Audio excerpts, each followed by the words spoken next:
The pandemic changed nearly the whole world.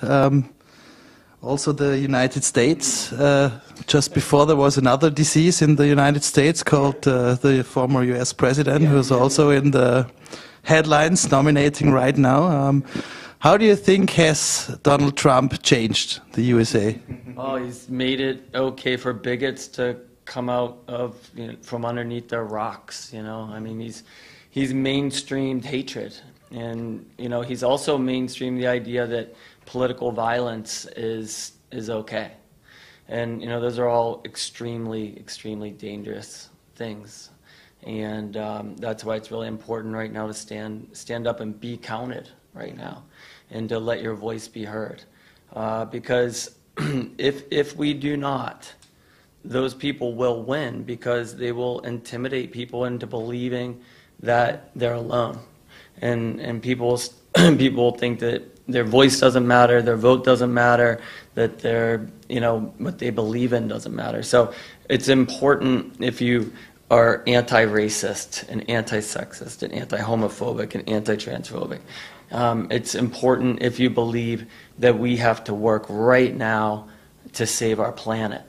All of those things, that we have to fight against this historic wealth gap. I mean, Trump mainlined a wealth gap that was already, out of control, and he gave an incredible tax cut to the wealthy.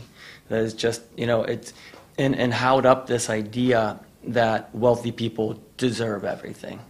And so if you stand against those ideas, it's important right now to stand up and be counted. And Trump is still very dangerous. There's a very good chance that he will be able to run for president again. I think it's very likely.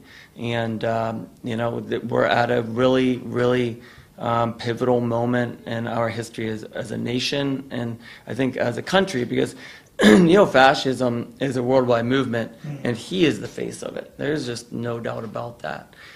So it's important as Americans, especially, that we stand up and make our voices heard. Yeah, I mean, he's empowering that sector of false populism that is essentially just the elites and corporatism. He's empowering them around the world. So I think that America was always a dark and violent place. I mean, it's born out of that violence. And so I think that what he's been able to do is to tap into the infrastructures and exacerbate them and use those dog whistles that Justin's talking about to really mobilize an army of white Christian ultra-nationalist extremists to essentially hijack the politics of America. They were already kind of running it behind closed doors, and now they're just out in the open. And so it's a very scary moment. I think that I'm not sure which way it's going to go.